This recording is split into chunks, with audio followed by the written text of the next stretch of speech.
My goal in the next 5 minutes is to get you interested in the challenges facing the maritime community and hopefully inspire some experts in the audience to develop new applications of technology to meet those challenges. Now, admittedly, the Marine Transportation System, or the other MTS, as we call it, doesn't immediately spark everyone's interest.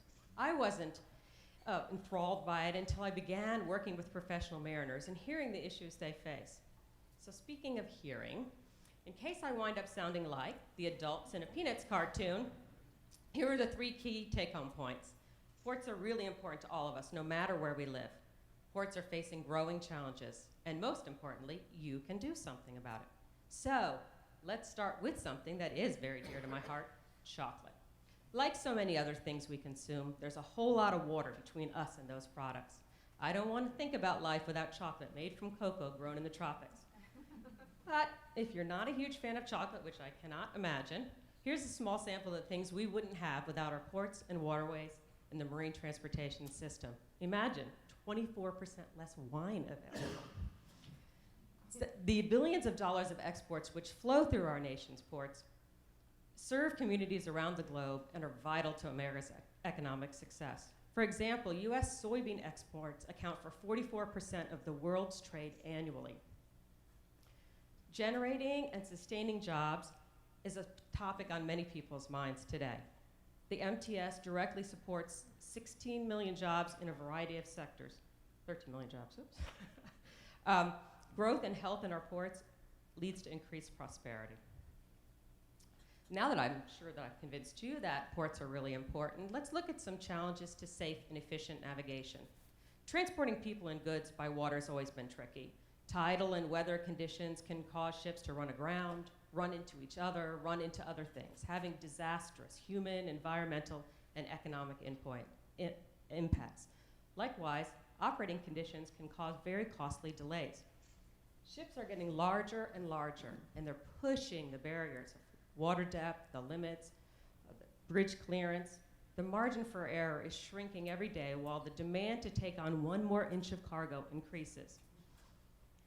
The infrastructure that we need to support this rapidly growing MTS is maxed out and aging, like me. The berth space, channel depth, anchorage areas have not kept pace with the capacity demands.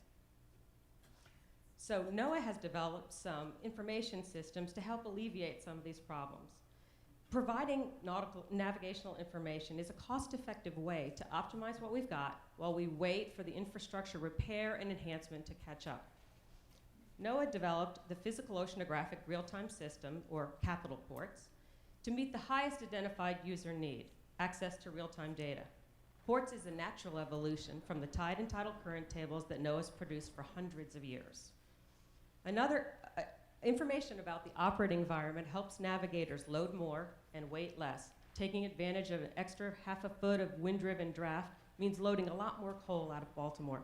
Working with currents rather than against saves fuel. Another area where we've made a lot of strides is in hydrographic data collection. Higher accuracy sensors, better spatial and temporal coverage are all improving nautical charts. NOAA provides an extensive official online database of vectorized chart information, which is compliant with international standards.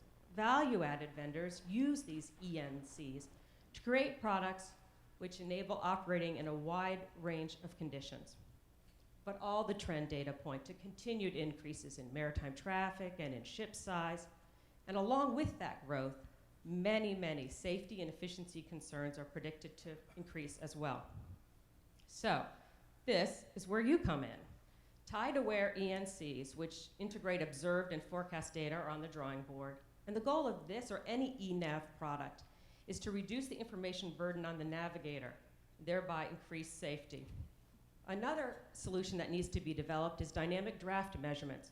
Having real-time data on wave-induced pitch or roll or heave or drawdown caused by the proximity to the bottom will enable big ships to operate more safely in confined spaces. So we want you to get on board. Hopefully I've inspired some enthusiasm for using science and technology to solve the very real world and very critical problems faced by the other MTS.